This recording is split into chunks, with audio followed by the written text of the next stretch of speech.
So recently, I came out with my head coach rankings. I ranked all 32 head coaches in the NFL. I ranked them in tiers: tier number 1, tier number 2, tier number 3, tier number 4, and then tier number 5 was just the unknown tier. Joe Judge, Kevin Stefanski, rookie head coaches. Let's see what they do. And my criteria for that was I based it off of 6 different traits. The first trait that I look for when evaluating if a head coach is elite or if he's good or not is the presence they bring. Do players respect that head coach? Adam Gase, I'm out on that trait. Bill Belichick, I'm in on that trait. Are they a great decision maker in high leverage situations? Do you go for it on 4th down? Do you kick the field goal? What do the analytics say? So I measure that. Are they organized? How are they spending timeouts? Can they adjust week to week? Not just week to week, but drive by drive, play by play. The elite head coaches, in my opinion, adjust play to play and drive to drive, man. So those are 4 traits right there for you. The next 2 traits are, like, if you have a bad offensive line, you shouldn't be taking a bunch of deep shots down the field. Do they work to their personnel? And last but not least, do you know X's and O's? Are you creative?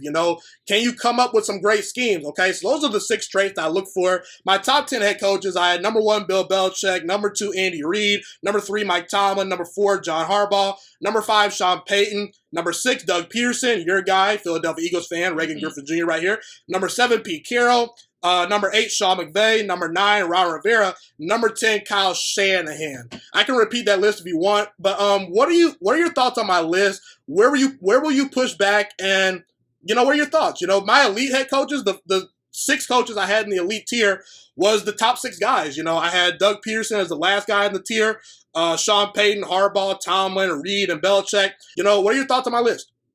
I wonder about Sean Payton. I do. And I would almost venture to say that I would flip Pete Carroll and Sean Payton, just because I know why you probably put Pete Carroll in that second tier is just because decision making in high level moments. It's hard to get that Super Bowl decision to throw a slant route out of your head, right? But I do think that Pete Carroll, for what he lacks and maybe that decision making in high leverage moments, and he's come up with some pretty damn good decisions in those moments too. He's a guy that people will just run through a brick wall for, right? Everybody on that team, no matter whether it was the Legion of Boom era or this current Russell Wilson driven era, everybody on that team is willing to run through a brick wall for that head coach. And he's a fiery dude, oldest coach in the NFL, but still has all the fire that he would have had when he was here at USC. So I might, if not flip Sean Payton and Pete Carroll, I would at least give an extra spot in that elite level tier to Pete Carroll. I think he's an elite NFL head coach. I appreciate that you put Doug there because I do think when he's at his best, elite head coach hands down. And not a whole lot of people would say that or think that, but I'm glad you recognize where he's coming from. I might have Kyle Shanahan up a little higher than 10. I think 10 might be too low for Sean. I would take Kyle Shanahan over Sean McVay. I think from an X's and O's standpoint, as great as Sean McVay is, I think Kyle Shanahan is that much better, man. I truly do. When we look at those 2 quarterbacks, Jimmy G and Kyle or Jared Goff, the 2 dudes are similar from a talent standpoint. I might give Goff the slight edge when he's at his best, but I agree. I think Goff is a little bit better. Yeah, just a tad bit better, right? And he has a little bit more ebbs and flows than I would say Jimmy G does. But for what Kyle Shanahan is able to do and what a weapon he's turned in George Kittle into. You look at all the motions, you look at all the way he creates open space for that offense. Sean McVay kind of looked like he got figured out last season. What he's able to do this year, it remains to be seen. But as of this point in time, if we're going on the sample sizes that we've seen from both coaches, I'll take Kyle Shanahan before I take Sean McVay. The reason why I have Kyle Shanahan a little bit lower is just because, if you recognize the trend right here, the top 6 coaches all have won Super Bowls, okay? Actually, the top, let's see right here, the top 7 have all won Super Bowls. So Kyle Shanahan's not quite in the elite tier, just because, we've seen him in the Super Bowl, fold, whereas Doug Peterson has won a Super Bowl. We'll get to that a little bit later. We'll talk about Doug Peterson a little more in depth because you are an Eagles fan. But, Sean McVay, his worst season was a 9-7 season, man, last year. And I think that should count for something. Kyle Shanahan for his career has a losing record. That's not the case with Sean McVay. And looking at Jared Goff, I do believe that Jared Goff is more talented than Jimmy Garoppolo. But you look at Jared Goff with his rookie year, the guy was not good. He was bad. I understand that he was put in a bad situation, but I got to give Sean McVay a lot of credit for developing Jared Goff and getting the most out of Jared Goff. he's one of those coaches that kind of, is in the headset for a little bit longer, talking to Goff, seeing what's at the line of scrimmage, talking to him. So I do think that McVay elevates Goff more than Goff elevates McVay. So I think that, right here. No doubt about that. Yeah. So, I mean, I had McVay at number 8, Ron Rivera at number 9, and Kyle Shanahan number 10. I'm willing to flip that, potentially down the road. But just because Kyle Shanahan for his career has a losing record, I understand that Jimmy G's been hurt sometimes, but we've seen guys like Mike Tomlin be able to win games with backup quarterbacks, and I know Sean McVay's not been asked to do that. But for now, I just want to see Kyle Shanahan continue to evolve. And listen, he's going to have a big test because the 49ers, Nick Bo's out for the year. Jimmy Garoppolo's dealing with injuries. I believe D Ford might be out for some time. He's going to be tested. So I'm willing to change that over time, but I'm just kind of wait and see. It's interesting because he's an offensive head coach. So that's really going to be – that ball's going to be in the court of – I forget the dude's name, but he had a lot of coverage last year just because of how fiery he was. Robert Saleh, that's who it is, the defensive coordinator. That's really in his court what he's going to be able to do. But I want to ask you this question because I think this is really why I take Kyle Shanahan over Sean McVay. If you flip the talent, right, you gave McVay the 49ers offense and you gave Shanahan the Rams offense, who do you think is doing more?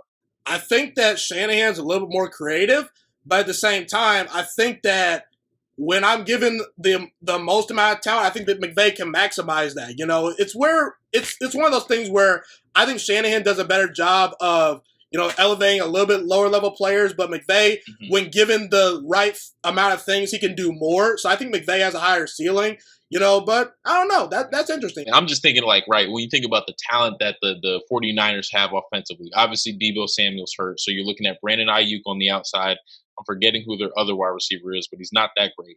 Obviously you have Kittle. The offensive line is pretty solid, but I would want to see what Kyle Shanahan would do with a Robert Woods and a Cooper Kupp and a Tyler Higbee and, the Darrell Henderson and I don't know. I think that you give him that level of talent because I look at that Rams offense as one of the elite offenses from a talent standpoint in the NFL. You give that to Kyle Shanahan. I think are they elite because of their talent, or are they elite because of Sean McVay? Because before Sean McVay got there, we didn't see a whole lot of Robert Woods and all those guys. You know what I'm saying? That's interesting. Yeah, I got to give credit where it's due. But who in the hell was thinking of George Kittle before Kyle Shanahan touched the 49ers, right? And now the dude's probably, if not the best tight end in the NFL, the second best tight end. So I think there's something to be said for both dudes. If it's a preference thing, I'm going to go with Kyle Shanahan, but I can understand Sean McVay too. I do think that players enjoy playing for Sean McVay a little more than Kyle Shanahan. I think that he's more player. Fiery. He's more fiery. I would pay to play. I would pay to play for Sean McVay. Kyle Shanahan's good, but he's a little boring. That's just my opinion, though. Thank you so much for watching this video today. Please also note that the Juice Alert Sports Podcast is not just a YouTube channel. It is available on all podcasting platforms, including Spotify, Google Podcasts, iTunes, and Apple Podcasts. Also, if you enjoyed this video, be sure to like, comment, subscribe, and share this content with all your friends. This podcast is my favorite thing in the entire world right now. It is my passion. And I want more people to listen to this podcast. I really want this podcast to grow. Also, a fun fact about me is that I want to go into the sports broadcasting and media world once I graduate from the University of Toledo, a college in Northern Ohio. I am looking to become one of the next great sports broadcasters and analysts out in the world. And I potentially would like to start my own network if this podcast really truly grows. Or if I fall short of that goal, I would love to work for a big-time network like ESPN or Fox Sports 1. I am open to all networks. So if you believe in my dreams and you see or hear my passion through the screen, be sure to tell all your friends about the Juice Alert Sports Podcast. Stay motivated, you guys. Have a God-blessed day, and I'm out.